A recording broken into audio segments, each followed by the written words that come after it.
dhawaaqa taariikh hore ayaa halkan ka dhacaysa waayo Falastiiniintu waxay sidan oo kale u qaxeen 75 sano ka hor markii Israa'iil la aasaasay. haddana mar kale boqolaal kun ayaa qaxaya.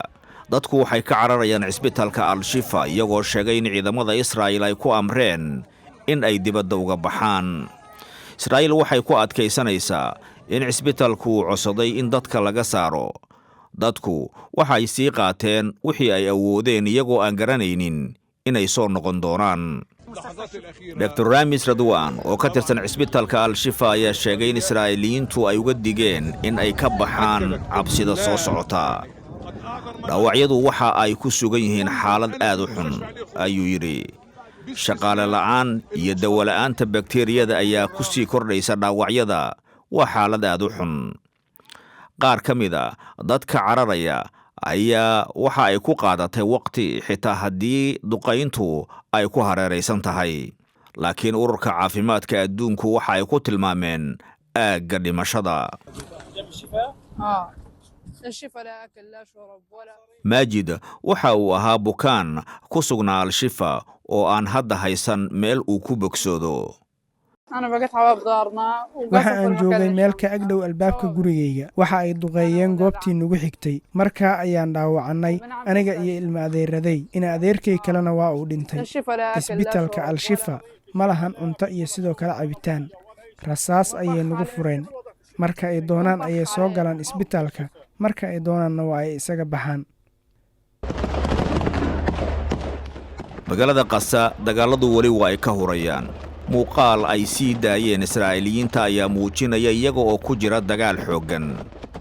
mid ka mid ah ciidamada bariga dhexe ugu xoogganna waxaa dib u celiyey ciidan aad uga hooseeya tiro ahaan, laakiin welina awood u leh inay wax iska caabiyaan. Israa'iiliyiintu waxay sidoo kale isugu soo baxeen bannaanbax, laakiin waxa ay ku mudaharaadayaan iyagoo ku baaqaya in dawladdoodu ay mudnaanta siiso sii deynta la haystayaasha. ku dhowaad 240 ayaa weli ku jira gacanta Xamaas. waxa ay ka soo lugayeen Tel Aviv ilaa iyo Jerusalem. Adriana Adri dhibka haysta iyada iyo dadka kale waa mid qoto dheer. waxa ay doonaysaa in tallaabo kasta la qaado sidii dadka la haysta loo soo celin lahaa. maanta waa maalintii dhalashada ninkayga. waa 63 jir. hooyadiis Yafa Adar waa la afduubtay.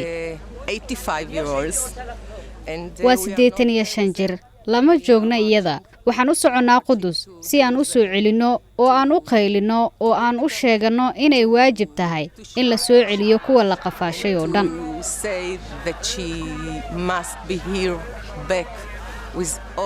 waqti ma hayno, xitaa hal saac ma hayno.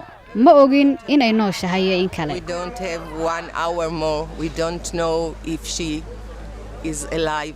ra-iisul wasaaraha Israa'iil Benjamin Netanyahu waxaa saaran cadaadis weyn oo gudaha iyo dibadda ah, balse waxa uu weli ka soo horjeedaa baaqyada ku aadan in la joojiyo dagaalka, iyadoo ay jiraan warar sheegaya in heshiis lagu sii deynayo la haystayaal.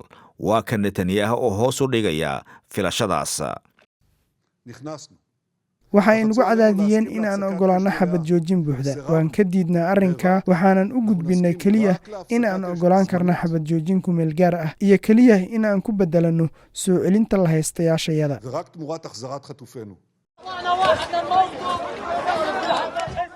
laakiin ilaa intee ayay tani sii socon kartaa? duqaymo mataana ah oo Israa'iil ay ka geysatay agaarka xerada qaxootiga ee Jabaliya ee waqooyiga Qasa Sabtidii ayaa lagu soo warramayaa inay ku dhinteen ugu yaraan 80 qof oo ay ku jiraan 32 xubnood oo isku qoys ah.